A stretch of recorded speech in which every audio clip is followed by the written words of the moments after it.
Although they were Saudi Hezbollah members, they were trained in the Bekaa Valley. They got their passports in the Iranian embassy in Damascus. General Sharifi from the IRGC planned and carried out the operation. So we gathered all this evidence up. We brought it back to the National Security Advisor of the United States. The National Security Advisor of the United States was told that this was an operation planned, conducted, and executed by the IRGC, the Iranian government. And his response to me at that time, which was an incredible response, even for the time I was in Washington, was, "Who knows about this?"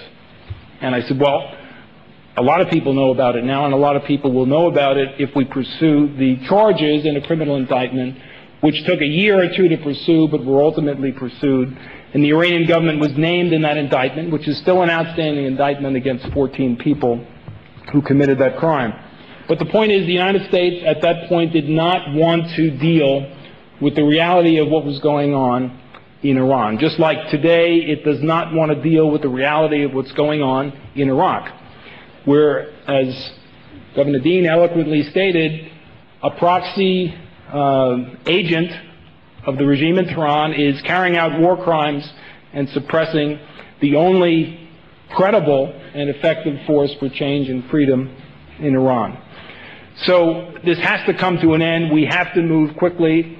With all due respect to our lawyers and judges, I was a federal judge myself in the United States. The law moves very slowly. We're running out of time here in terms of the withdrawal date.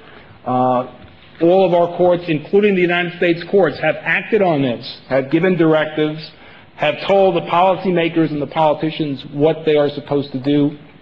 We call on them to do what they're supposed to do what's right, to do what they have both a moral and legal obligation to do. So they must delist MEK. They must protect the residents of Camp Ashraf by whatever means are necessary, and they must support, more importantly, the freedom organizations and the freedom fighters, particularly the MEK, in the future of all these people who are at risk. I'm very proud to be an American. I'm also an Italian national, which is why I recognize the Larry song.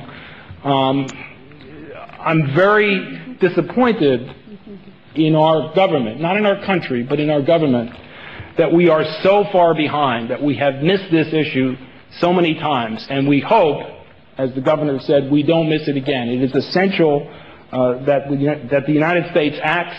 It would be nice to get more directions from the court, whether it's in Washington, whether it's in Spain, whether it's here in Paris. But this is a moral imperative for leaders.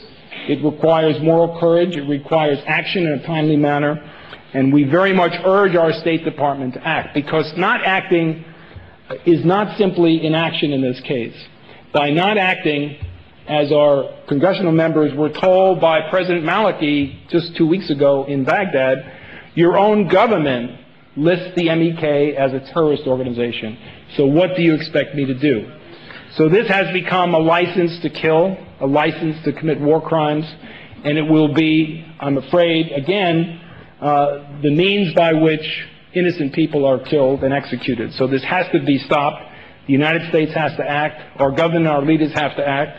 And we will continue to work very hard in the United States. There's only 2 of us here representing the United States, but as Mrs. Rajavi and I think many of you know, this is not a political issue. This is not a bipartisan group has come together here to work this. We have former CIA directors. We have a former Attorney General. We have the National Security Advisor to the President of the United States. We have a Secretary of Homeland Security.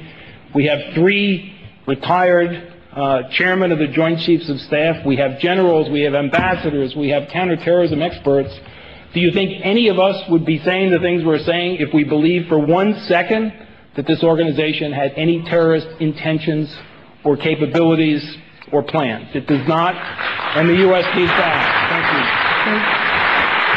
Thank you, Mr. Street. Je dois également maintenant donner la parole rapidement au député Dionys de Séjour, car il a aussi un agenda, je crois, particulièrement stressant. C'est le cas de beaucoup d'entre nous. Il est maire d'Agen et il est aussi un des porte-parole de ces nombreux maires.